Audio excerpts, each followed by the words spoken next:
San Antonio, a city on the move, rich in beautiful natural resources, rich in history, a city with the perfect combination of the new and the old. Here in San Antonio, people recognize the importance of preserving a heritage that has helped mold a charm and personality unique to the world. It's probably one of the few places where people would rally to save a building that had been vacant for years. Now, you may wonder why in the world would anyone want to save, let alone move, a 1,650-ton brick building, built back in 1906. It's one of the few examples of a building that's in the exact condition almost as when it was built. It's deteriorated, but it's never been renovated substantially on the upper floors, which provides us a real unique opportunity to go in and preserve that character and be able to renovate it into a building that's useful today, and that people can go through and have a fairly clear idea of what it was like to stay in a hotel in 1906. It was back in 1980 when the Fairmount looked like it was doomed for the bulldozers. That is, until one of the best organized conservation societies in the nation stepped in. With an agreement from shopping mall developers who owned the hotel, the San Antonio Conservation Society bargained for enough time to move the historic building. Enter Virginia Van Steenberg, Tom Wright, B.K. Johnson, and a city government willing to help. Next came the push for someone to move the Fairmount, and somewhere to move it to. The first question was answered when the firm of Emmert International was called in. The second, when the city leased vacant property at the intersection of Nueva and Alamo Street to the Fairmount Hotel Company. Almost immediately, work started on the largest move ever attempted on wheels. Structural elements that carry this end wall. Rusty Gorman is part of a highly talented crew from Emmert International. For almost 2 months prior to the move, Rusty has been getting the 3 million pound structure ready. He explains that it takes precise calculations and just the right equipment to make it happen. And with both elements on his side, Rusty says chances of an accident are virtually eliminated. It deserves a considerable amount of attention on our part. But that's not to overshadow the logistics of simply moving a building of this size. That's a challenging task, but that's well defined and something that we've been through before many times. And so, in February 1985, tests were conducted at the new site to ensure the foundation was firm. Shortly after, heavy equipment moved in to begin the digging. But on February 16th, preparation at the new site came to a halt. Another part of San Antonio's history had been uncovered. Within 24 hours, a University of Texas San Antonio archaeological team and scores of volunteers were sifting through the dirt looking for artifacts. Realizing the importance, developers delayed the project 2 weeks. It's a delay that pays off, as items dating back to 1836 and used in the Battle of the Alamo are found. In fact, the bayonets, cannon, and musket balls indicate this was the battle site of Santa Anna's army as they prepared for their attack on the Alamo. For their patience and assistance in the dig, developers Van Steenberg and Wright did not go unnoticed. When evidence was found from the monitoring that more archaeological investigations would be needed, Mr. Wright and Mrs. Van Steenberg cooperated fully by providing the additional budget and time in a project constrained already by rigid deadlines for the archaeologists to complete the on-site investigation and the data recovery process. Meanwhile, work was still progressing at the Fairmount. By mid-March, the building was separated from the foundation and steel supports were in place underneath.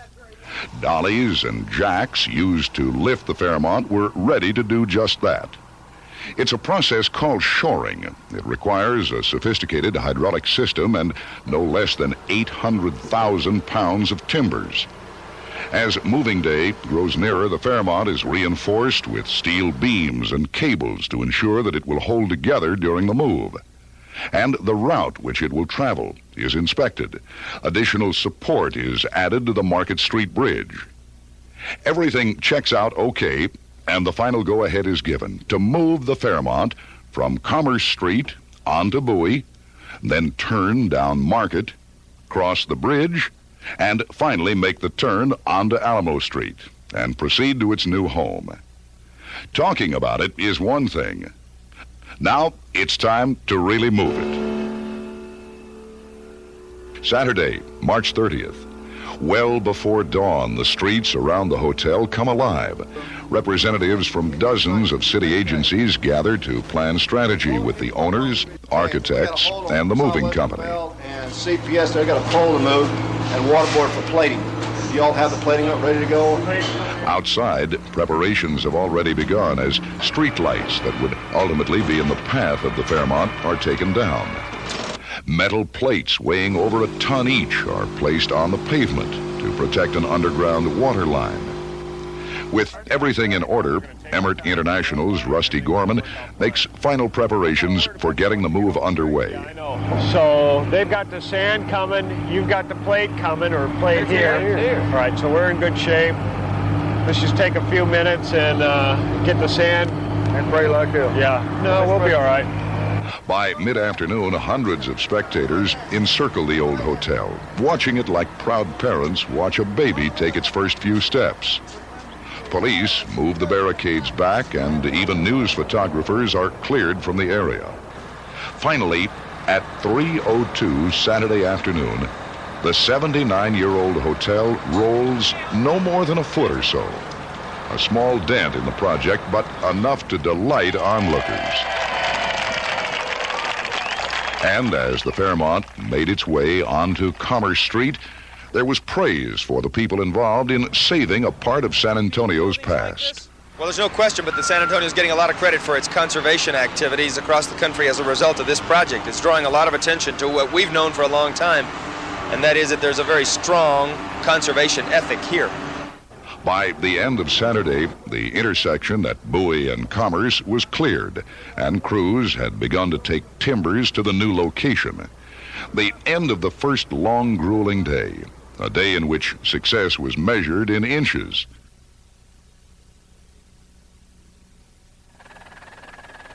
Sunday, March 31st.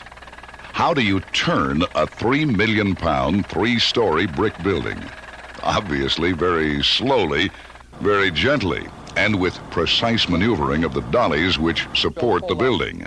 We'll make the first pull from where they are, because it'll only take about 10 feet and it'll be around. See, and then you start pointing the first ones around. You take that end truck off and bring it around to this side and hook Brutus onto it. And Brutus will pull from over here to help this corner get around. But turn it they did, and onto Market Street the Fairmount came. With sunny skies and temperatures in the 90s, people by the thousands lined Market Street to watch it roll. What do you think of all the excitement today? Well, it was worth coming from Milwaukee to see it. You came all the way Not just for that, though, of course. But we happen to be here, and this is very interesting. I think it's nice.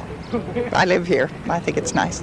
Good for San Antonio. Absolutely, and the Conservation Society. What do you think about all this excitement? It's fun. It's fun. Hoping to get across the Market Street Bridge before sundown, Terry Emmert's crew works feverishly. But as the gravel trucks used as ballast and the winches which do the pulling inch it along, there are still final preparations being made under the bridge. Then word that in order to be extra safe, the Fairmount will not cross until Monday, allowing a few more hours of work on the bridge. Rather than a setback, the crew views it as a welcome break in an incredibly hectic schedule. We've been working now for 3 weeks, night after night, until 7 o'clock, 8 o'clock, getting up at 5 o'clock in the morning, 4:30. So to get a couple hours off is just great. Looking back on the day, Pete Friesen says they've accomplished a great deal, and a good night's sleep will make them ready for tomorrow, which may prove to be the most intense day of the move. But for now, it's time to relax as the crew and others involved celebrate the project at a fiesta-style block party, San Antonio style. Monday, April 1st. Early morning on the third day of the move of the Fairmount Hotel, the hotel just in the background on Market Street, about to be pulled over the Market Street Bridge.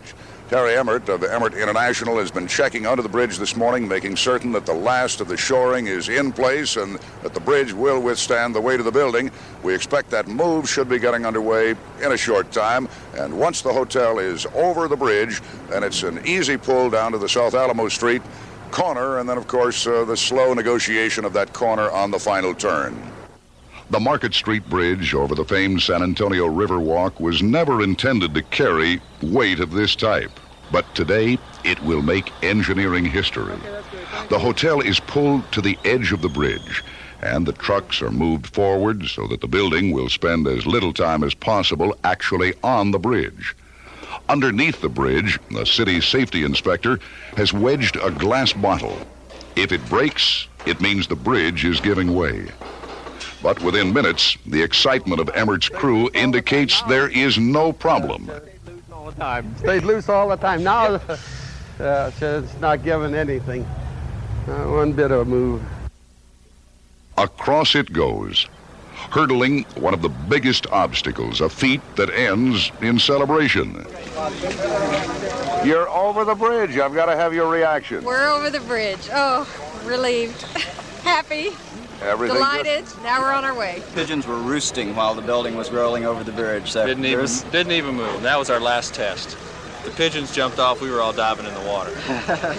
Over the bridge safely, and I was standing under the bridge when they went over it, and I loved it. It was a beautiful sight, a beautiful view. But the work for Monday has just begun. There is another turn to make, and it is the most difficult turn of the journey. But I keep sweeping the curb. See, I'm supposed to be coming, my schedule calls for me to come right in through here, through the arc. Thousands of people still line the route, and it seems some have become more than just casual observers. Forward, and then that crane starts winching it, and all those cables just transfer the weight from each one of those trucks, and it pulls the whole thing just straight forward. Oh, wow. And they go, I guess, maybe about 10 feet at a time. And then they'll move the trucks forward, and then the crane will come forward. How far has it been moved in this morning? This morning it started right there at the Hilton, and it's made it this point since this morning. They started about 8. Everyone rallies behind the Fairmount, wishing it good luck. And everyone agrees they've never seen anything quite like this. Well, I believe this would be one of the wonders of the world. And I really believe it. Oh, I think it's great. It really is wonderful to see. I really am enjoying looking at this. It's really something. I'll tell you, something like we've never seen before. Something we'll probably never see again in this part of the country. It's really something, it really is. Late in the day, the turn onto South Alamo Street is complete, and the Fairmount is now into the home stretch, somewhat behind schedule. Like the two before it, today has been long yet highly successful. Tuesday, April 2nd. With much of the hardest work behind them, today is spent moving the Fairmount the rest of the way down South Alamo Street and parking it in front of the new site. Materials for the new foundation are still being brought in. It is apparent the project will remain slightly behind the original schedule. Wednesday, April 3rd. Come Wednesday, Emmert International's crew begins adjusting the dollies for the turning and backing of the Fairmount onto its new foundation. It's another tedious and extremely difficult step toward the hotel's new address, 401 South Alamo Street. Thursday, April 4th. By late Thursday, the Fairmount had moved its last inch. There were no huge crowds, no party. Just a handful of satisfied and tired people who, since early 1985, had been working relentlessly to see that project successfully completed. But it's just the end of the story for some of the people. For others, it's just beginning, as renovation of the historic building gets underway. And by 1986, the Fairmount will take on a new look. New, yes, but still adhering to the concept of Van Steenberg, Wright, and Johnson that the building must retain the charm of the turn-of-the-century original Fairmount Hotel. It's that tradition of preserving the best of the old that has given San Antonio its world-renowned uniqueness.